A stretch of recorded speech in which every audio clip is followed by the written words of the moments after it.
Welcome friends. বন্ধুরা, আজকের ভিডিওতে কিছু গুরুত্বপূর্ণ গ্রামার তোমাদের শেখাবো, যেগুলো ক্লাস 9 এবং 10 এর জন্য অত্যন্ত গুরুত্বপূর্ণ। তো চলো সেগুলো আমরা শিখে নিই শর্ট ট্রিকের মাধ্যমে। সবার প্রথমে একটা ভেরি ইম্পর্টেন্ট গ্রামার রয়েছে, every mother loves her child. প্রত্যেকটি মাই তার শিশুকে ভালোবাসে। করতে হবে নেগেটিভ। আচ্ছা, এটা বোঝার আগে তোমরা আগে এটা বুঝে নাও, এভরিবাডি লাভস হিজ কান্ট্রি। এটা তো তোমরা জানো। এটা করতে গেলে কি হবে? প্রত্যেকেই তার দেশকে ভালোবাসে, অর্থাৎ কে তার দেশকে ভালোবাসে না। কি দিয়ে হবে? কে ইংরেজি কি? হু। হু ডাজ নট কথাটা ইউজ করতে হবে। হু ডাজ নট লাভ, কে ভালোবাসে না হিজ কান্ট্রি, কোয়েশ্চেন মার্ক। এটা যদি ইন্টারোগেটিভ করতে বলতো এটাই হতো, আবার নেগেটিভ করতে বলেছে এটাই হবে, কেন কি নট চলে এসেছে। কে তার দেশকে ভালোবাসে না মানে সবাই তার দেশকে ভালোবাসে, কিন্তু এটার সঙ্গে বন্ধুরা একটু ডিফারেন্ট আছে। এখানে বলেছে every mother loves her child, প্রত্যেকটি মাই তার শিশুকে ভালোবাসে। এখানে যদি আমরা করে দিই who does not love her child, কে তার শিশুকে ভালোবাসে না, এখানে কে বলতে কোন মায়ের কথা বললো তা হলো না, কিন্তু যে কেউ হতে পারে। এখানে যেহেতু নির্দিষ্ট করে বলে দিয়েছে মাদার, সেই জন্য আমাদের হু দিয়ে করলে হবে না। এখানে আমরা কি করতে পারি? হুইচ মাদার, কোন মা, does not love her child. বুঝা গেল? অবশ্যই আমাদের এখানে হুইচ দিয়ে করতে হবে, হুইচ মাদার, কোন মা, হু দিয়ে নয়। আচ্ছা, এইটাকে নেগেটিভ করতে হলে আর একটা করা যায়, এইভাবে করা যায়, এমন কোনো মা নেই, দেয়ার ইজ নো মাদার, যে তার ছেলেকে ভালোবাসে না। হু does not love her child. এমন কোনো মা নেই যে তার শিশুকে ভালোবাসে না, অর্থাৎ সব মাই তার শিশুকে ভালোবাসে। এটা যদিও প্রশ্নবাচক হইল না, এটা কি হলো? এটা একটা নেগেটিভ সেন্টেন্স হলো, কিন্তু স্টেটমেন্ট বা অ্যাসার্টিভ। যদি বলে নেগেটিভ করো, যে কোনো একটা করলেই হবে। আর যদি বলে ইন্টারোগেটিভ করো, তাহলে শুধু এটা দিয়ে করতে হবে। চলে আসছি next. I wish I were rich, আমার ইচ্ছে করে ধনী হতে। এটা করতে হবে এক্সক্লামেটরি বা বিস্ময়বোধক। বন্ধুরা, যদি আই উইশ থাকে, তোমরা চোখ কান বুঝে ইফ বসিয়ে দেবে। ইফ আই ওয়ার রিচ, যদি আমি ধনী হতাম। তাহলে আই উইশ থাকলে ইফ করবে, আর ইফ থাকলে আই উইশ করে দেবে, দিয়ে বাকিটা বসিয়ে দেবে। তাহলে বন্ধুরা, এটা টাস্কে রইল তোমাদের জন্য, কমেন্টে জানাও। I wish I were a king. Next, when will you learn manners, তুমি আর কবে ম্যানার্স শিখবে? তুমি আর কবে ম্যানার্স শিখবে, অর্থাৎ তুমি কখনোই ম্যানার্স শিখবে না। এখানে সাবজেক্টটা আগে চলে আসবে আর উইলটা পরে যাবে। ইউ উইল কখনোই শিখবে না, never. You will never learn manners, full stop. বোঝা গেল? তুমি কবে আর শিখবে, তার মানে তুমি কখনোই শিখবে না। You will never learn manners, full stop. None but the brave deserves the fair. বন্ধুরা, এর আগে আমি শিখিয়েছিলাম নান বাট থাকলে সবসময় কি করতে হবে? Only. Only the brave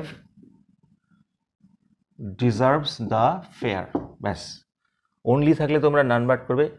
naan but the brave, অর্থাৎ সাহসী ছাড়া কেউই ফেয়ারকে ডিজার্ভ করে না, অর্থাৎ শুধুমাত্র ব্রেভরাই মানে সাহসীরাই ফেয়ারকে ডিজার্ভ করে।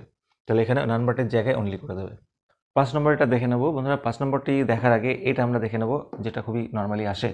হি is too weak to move, সে ভীষণ দুর্বল নড়তে, অর্থাৎ সে এত দুর্বল যে সে নড়তে পারে না।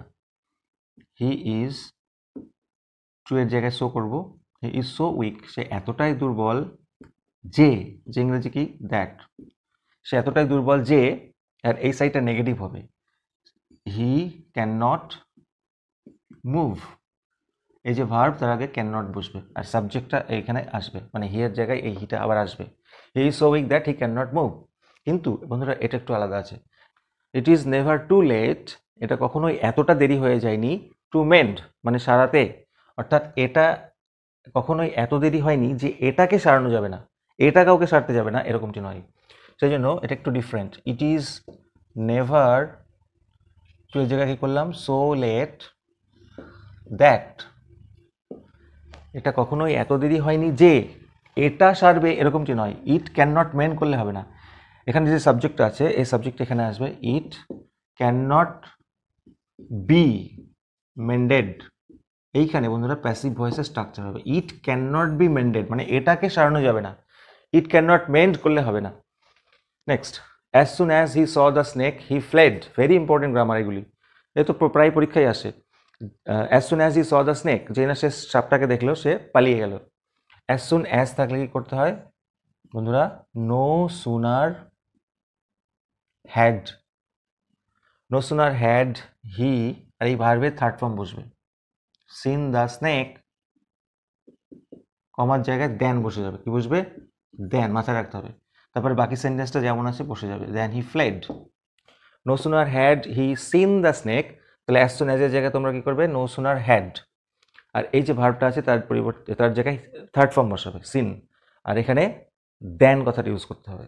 এটা ডিড দিয়েও করা যায়। No sooner did he see, যখন তোমরা এখানে ডিড বসাবে তখন এখানে ভার্বের প্রেজেন্ট ফর্ম বসবে, অর্থাৎ সি হবে। তারপর বাকিটা যেমন শিখলাম তেমন। Next, cholera appeared in the area. এরিয়াতে কলেরা ছড়িয়ে পড়েছে, হঠাৎ করে আবির্ভূত হয়েছে। অ্যাপিয়ার মানে হচ্ছে বন্ধুরা এখানে break out, phrasal verb break out. কিন্তু এখানে ব্রেক আউট করলেই কি হবে? না, এটা পাস্ট টেন্সে আছে বলে আমাদের এখানে কি করতে হবে? Broke out. Next, the school ends at 4 PM। School শেষ হয় 4টের সময়, মানে বন্ধ হয়। বন্ধুরা এখানে এন্ডস থাকে ঠিকই, কিন্তু বেশিরভাগ ক্ষেত্রে ক্লোজ থাকে। হ্যাঁ, মাথায় রাখতে হবে। যে কোনো একটা থাকলেই তোমরা কি করবে? Phrasal verb breaks up. Break up কেন করবে না? ব্রেকস আপ করবে, কেন কি এখানে ভার্বের সাথে এস যোগ আছে, তোমাদেরকেও করতে হবে। ফ্রেজাল ভার্বের লিস্ট ডেসক্রিপশন বক্সে পেয়ে যাবে, পড়ে গেলেই 3 নম্বর কমন। Please send for a doctor. Send for a doctor, send for মানে ডেকে পাঠানো বা ডেকে আনা, যেটার আবার থাকে সামন বলে। প্লিজ সামন এ ডক্টর, যে কোনো একটা আসবে। সেন্ড ফর মানেই একটা ফ্রেজাল ভার্ব, কিন্তু এটার ফ্রেজাল ভার্ব এখানে কি হবে? Call in, call in a doctor. তাহলে সেন্ড ফরের জায়গায় আমাদের করতে হবে কল ইন। বেশিরভাগ ক্ষেত্রে সেন্ড ফর থাকে না, কি থাকে? সামন এ ডক্টর। সামন মানেও ডেকে আনা, তাহলে এটা থাকলেও কল ইনই করতে হবে। বন্ধুরা এই ছিল তোমাদের জন্য ভিডিও। ভালো লাগলে লাইক করো, চ্যানেল নতুন সাবস্ক্রাইব করো for 100% preparation. Thank you so much.